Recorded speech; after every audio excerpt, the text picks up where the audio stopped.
Welcome to Hydrogen Rising, a bi-weekly podcast created and hosted by the global law firm K&L Gates that brings you analysis of critical, cutting-edge issues impacting the global hydrogen market. We look forward to your engagement and feedback. And of course, don't hesitate to reach out if you have ideas about new topics you'd like us to cover. Hello, everyone. Welcome to episode 8 of K&L Gates podcast, Hydrogen Rising. Thrilled to have you with us today. It's going to be, I think, a bit more of a discussion. I am really excited to be joined by my co-host of Hydrogen Rising and longtime practicing partner here at K&L Gates, Sandi Safro, who leads our oil, gas, and resources practice at the firm and has been practicing with me for the last 12 years at the intersection of the natural gas business and government, including regulation and policy. What we want to talk today about, and we're going to have a bit of a back and forth, is the, I think, incredibly interesting dynamic in the United States in particular of the robust pipeline infrastructure that we have in this country to deliver natural gas. And that includes both very large long-haul interstate pipelines that are moving gas from, near the wellhead to the consumers, for example. It also includes all of our robust city gate distribution lines, our local distribution companies, and the delivery to our homes and places of business. And the reason why we think this is so critical is because as we talk about building a hydrogen economy at scale, in order to do that, you have got to have the modes of transportation in order to accomplish that. And one of the key ways that could be done is through pipeline infrastructure. And of course, it's hard to build new pipelines.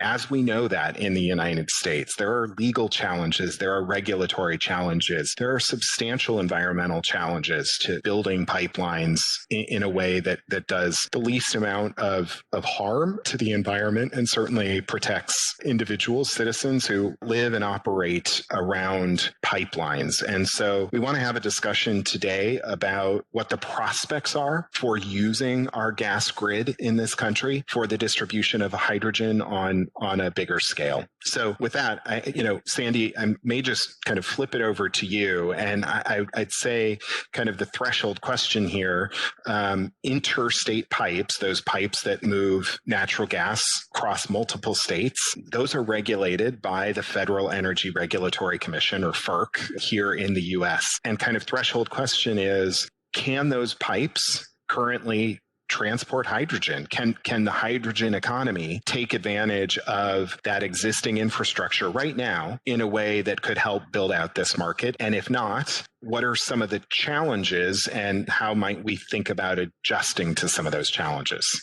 So David, that's a great question. It certainly is a compound question, and I'll do my best to answer it. So the short answer is that at present, so today, if you wanted to transport quantities of hydrogen that were significant on interstate natural gas pipelines in the United States, you would not be able to do that. And the reason is partially because of what you alluded to. So interstate natural gas pipelines in the U.S. are regulated, as you mentioned, by the Federal Energy Regulatory Commission, or FERC. And FERC derives its authority to regulate these pipes under what we call the Natural Gas Act, which is the federal statute in this country. And the Natural Gas Act gives FERC the authority to regulate the siting, construction, and operation of the physical facilities, but it also importantly gives FERC the authority to regulate the rates and terms and conditions of service that those pipeline operators use to provide service. And the Natural Gas Act specifically gives FERC jurisdiction over natural gas infrastructure. And when you look at the definitions in the Gas Act, the definition of natural gas very, very likely is not broad enough to include hydrogen. I'm not aware of a FERC decision that specifically addresses hydrogen, but the way that natural gas is defined in the Gas Act, I think, is probably too narrow to include hydrogen, at least in quantities that would be sufficient to meet a hydrogen economy at scale. So what's interesting kind of from a mechanical perspective is that interstate natural gas pipelines have what we call tariffs, which in this country, in the FERC context, relates to the terms and conditions of service. It's a long document that interstate natural gas pipelines have that is FERC approved that includes, as I mentioned, the terms and conditions of service that these pipelines use to provide service to their customers. And among the various terms and conditions of service are protocols that are used to nominate for service onto the pipeline. And those nominations have to be made under whatever rate schedule the shipper has. And at present, likely because the Natural Gas Act only relates to natural gas, those rate schedules only relate to natural gas service. So there's not really a mechanism at present to nominate hydrogen onto interstate natural gas pipelines. Got it. Thank you. I mean, so if there's a large industrial end user, for example, that is directly connected to an interstate pipeline and they get their gas for their plant operations from that pipeline, if they say had a whole line of plug power forklifts in their factory that they used and they all had hydrogen fuel cells, they wouldn't be able to kind of also say, oh, deliver hydrogen to us in the same stream as the natural gas. Like it's just not possible for them to do that. Yeah, that's right. It's not possible for them to do that from just a kind of regulatory / commercial mechanics perspective, not necessarily a physical mechanics perspective. And I mean, one of the things that I think is going to be very interesting to see is if interstate natural gas pipelines in the US do start to look to provide a hydrogen service, and if they have to make upgrades or changes to their pipeline infrastructure in order to provide that service. I think one of the questions that the industry, including those in the natural gas industry, are going to have to grapple with is how those pipelines allocate the cost associated with the updating those facilities among their shippers. So, for example, would all of those costs only be allocated to folks who are looking to take hydrogen service, or would they be allocated across the pipeline more generally? And I think some of that's going to depend on the scope and nature of the modifications that are required. That makes a ton of sense. And I remember a number of years ago, you and I were involved in some proceedings related to pipelines trying to establish surcharges on their customers for changes that needed to be made to accommodate either pipeline safety issues, right? There was, I think, legislation that was passed in this country that required certain changes to pipelines to ensure safe operations. And then B, changes that pipelines made to potentially address greenhouse gas emissions and climate change. And there were proceedings, I know, that so this would kind of look potentially like that a pipeline would come in and suggest to FERC that they need to change their rate structure in order to accommodate new costs for allowing for hydrogen on the pipeline. Yeah, I mean, I think there are a number of different mechanisms that pipeline companies could use. They could look to use surcharges, as you mentioned, for updating pipeline infrastructure to accommodate new requirements related to greenhouse gas emissions and pipeline safety. We're fairly narrowly scoped, but pipelines could also come in and just include costs for new infrastructure as part of a regular refresh of their rates. If there is federal legislation that requires modifications to interstate natural gas pipelines to accommodate different kinds of fuels, hydrogen, then maybe a surcharge mechanism would be the right path for pipelines. But I think we'll kind of have to see a little bit how this unfolds, both from a legislative perspective and from an industry perspective. And that very last point you made about how it unfolds from an industry perspective is interesting to me. I know that recently San Diego Gas and Electric and SoCal Gas announced kind of a pilot project to begin to introduce hydrogen into a portion of their service territory. And it strikes me, and I think you and I have encountered this in terms of what Germany has been doing. It seems to me that it is going to be the utilities potentially, because the utilities are the largest customers of the interstate pipelines, right? So it seems to me that maybe the utilities could begin to drive some of this in terms of what the interstate pipelines provide for, what they allow for to be shipped. Yeah, I think that's right. And, as I was kind of thinking about this podcast episode last night, I was also thinking about the maps that you and I both have on our wall in the office of the interstate pipeline grid in the United States. And there's a huge swath in the western part of the country where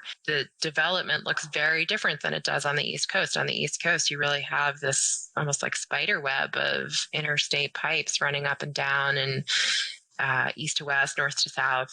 But in the West, it's much more sparse. And so I think it's going to be interesting to see even regionally how pipeline transportation of hydrogen develops in this country based on where infrastructure is and where demand might be. That makes sense. I actually wanted to ask you a question. You were very heavily involved in the gas quality proceedings in the early to mid part of the 2000s. And I think we've talked a little bit about the potential that similar gas quality proceedings might be needed if interstate natural gas pipelines do look to transport more hydrogen or hydrogen in greater quantities on their pipes. And I'd be interested in, number one, I guess just a little bit of background on what the gas quality provisions look like that interstate pipelines have. But I think also for your perspective on what the gas quality proceedings might look like this time around as compared to before and what the process is like. So I guess in response to your complex question. I'm giving you a compliment. Yes, yeah. I'm sorry. No, it's fine. But I think you're right to ask it. So kind of following up on your point about a pipeline tariff and what is contained in a pipeline tariff, for our listeners' benefit, interstate gas pipelines in the United States have to include in their tariff gas quality specifications. And there's some flexibility around the level of detail on those specifications. But one of the things we've done, as you know, in our group is to look at all of the interstate pipes in the United States and determine whether, even if we were able to get past the threshold issue that you talked about, the Natural Gas Act covers methane, it covers natural gas, it doesn't cover hydrogen. And so could you even nominate hydrogen to a pipeline? The second kind of threshold issue there is what do the specifications say? And we were actually only able to find 5 or 6 cases of, the more than 40 interstate natural gas pipelines in the United States where hydrogen as a standalone element was even referenced. And in every case, it was a very small limitation on how much hydrogen could be in a gas stream. It struck me that where it was present in pipeline tariffs, where a specification was present, was particular to the location where the gas was being produced and where the pipe was transporting gas from. Because, of course, every gas deposit is different, right? Because of geology and the history of the gas formation. So there is a real absence of any meaningful specification in existing tariffs. So that's another threshold issue. Looking back on the experience of the gas quality and interchangeability debate in the mid 2000s, as you noted, I was very involved acting as lead counsel for one of the large LNG importers into the United States at the time on these matters. And it really began as import facilities began to ramp up in 2004, 2005, 2006, and a concern over how different imported gas streams would look from historical kind of produced U.S. natural gas, and very real concerns about, in particular, the heating index, the gross calorific value of imported gas streams when you looked at product from, say, Nigeria, for example, which was substantially hotter than historical U.S. gas and then historically imported gas, which historically most of it came from Trinidad and Tobago in the United States from the Atlantic LNG project. And so the industry kind of feared that FERC would jump on this and take a one-size-fits-all approach. And we recognized that really would not work given the differences of physical location where LNG import terminals were going to be sited and the varying levels levels of blending that just naturally occurs on an interstate pipeline grid as robust and as liquid as ours is in the United States. And so coalition was put together, really focused on coming up with an approach that would allow for flexibility amongst the industry. And it included a wide range of sectors participating, including the pipelines and utilities, appliance manufacturers, end users, the LNG importers, upstream producers. And what ended up coming out in the mid-2000s was a recommendation on how to proceed.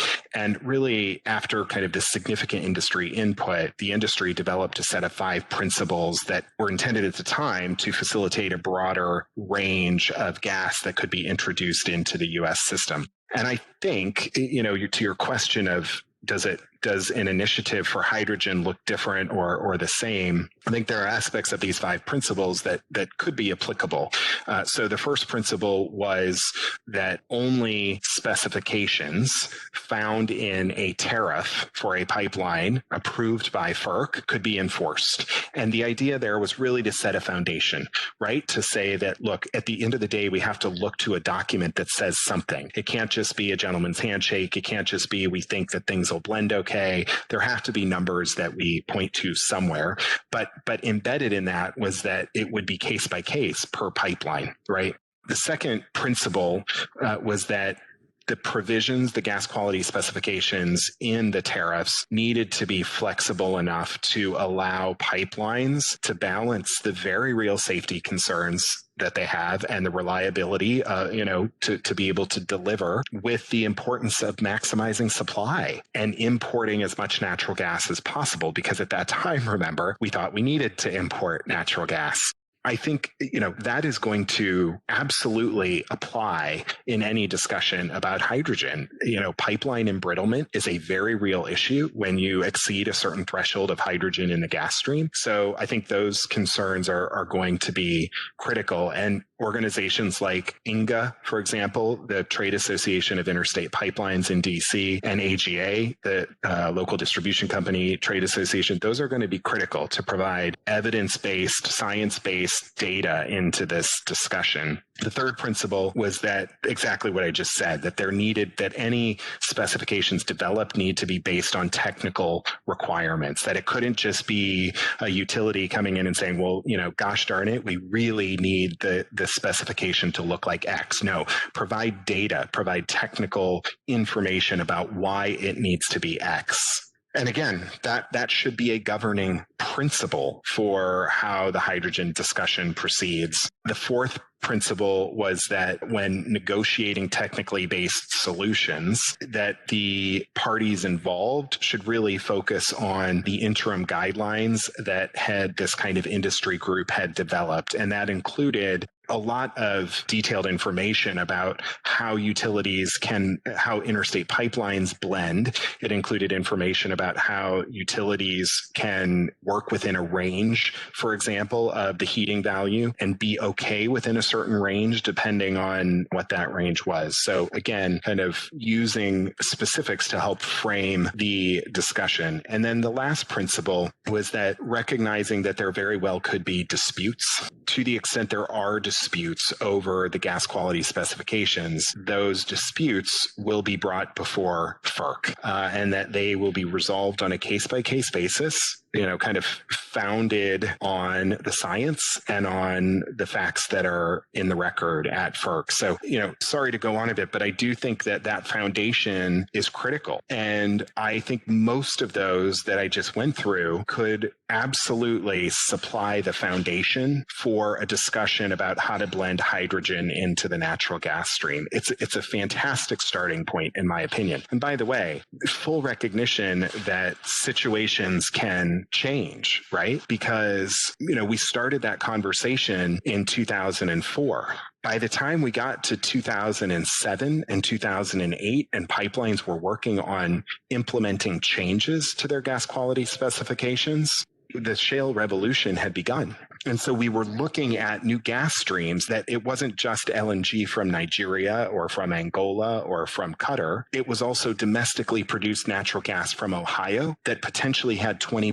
ethane in it. And so recognizing that that is an iterative process, I think is going to be critical. Yeah, that makes a lot of sense. And those do sound like really flexible principles that totally could apply here. Agreed. The key, honestly, in my opinion, is how does that conversation start? And I think in Washington, frequently the trade associations are best placed to begin that conversation, being a repository of data, of science with their member organizations, and recognizing that they have the power of advocacy to begin to push forward, changes that will be respectful of their member organizations' positions, while at the same time recognizing that changes are coming. Yeah, I mean, it's interesting. I know you and I have talked about the potential for individual pipelines to move forward with modifications to their own gas quality specifications and their tariffs. And we've seen at least one that I can think of that's currently looking at modifications to accommodate more renewable natural gas. But I haven't yet seen any indications of proceedings related specifically to increased volumes of hydrogen on the pipe. So it'll be really interesting to see how those start. Agreed. And I do think they're probably coming. I mean, I don't know, maybe a year ago we would have said, gosh, that's 5 years away. But I think that with kind of linking back to the last podcast episode, I think with the shift to the Biden administration, I think that we're going to see perhaps quicker progress on some of these issues than we normally would have seen. Yeah, I think that's a great point, David. And actually, to your earlier point about trade associations, I think we would be remiss not to mention that earlier this week, INGA, which is the Interstate Natural Gas Association of America, and it's one of the main trade associations for interstate natural gas pipelines in the U.S., INGA announced its members' commitment to working as an industry towards net zero greenhouse gas emissions from natural gas transmission and storage operations by 2050. Interestingly, among the principles outlined in that document are an evaluation of the potential for hydrogen blending in existing natural gas systems, just like what we're talking about today, as well as a commitment to research and development related to new technologies, including hydrogen and carbon capture, utilization, and sequestration, or CCUS. So I think it's going to be very interesting to see how the industry and how the Biden administration and the 117th Congress start to take action on these issues. Well, look, I mean, we could, I know, go on and on some of this stuff, but I think we're probably at our max in terms of our normal podcast time frame, but maybe we can continue this discussion later and certainly update our listeners if and when we start to see some changes. Absolutely. Thanks again, everyone, for joining us. And Sandi and I will be back with you again in a couple weeks for the next installment of Hydrogen Rising. In the meantime, also go to klgates.com/hydrogen. Check out our hydrogen handbook, which is there, as well as some of the recent thought leadership pieces that we've published in the hydrogen space. And until the next time, hope you have a good 2 weeks. Thank you for listening to this episode of Hydrogen Rising. Be sure to subscribe to receive timely notifications of future episodes and check out our market-leading publication, The Hydrogen Handbook, on our website at www.klgates.com.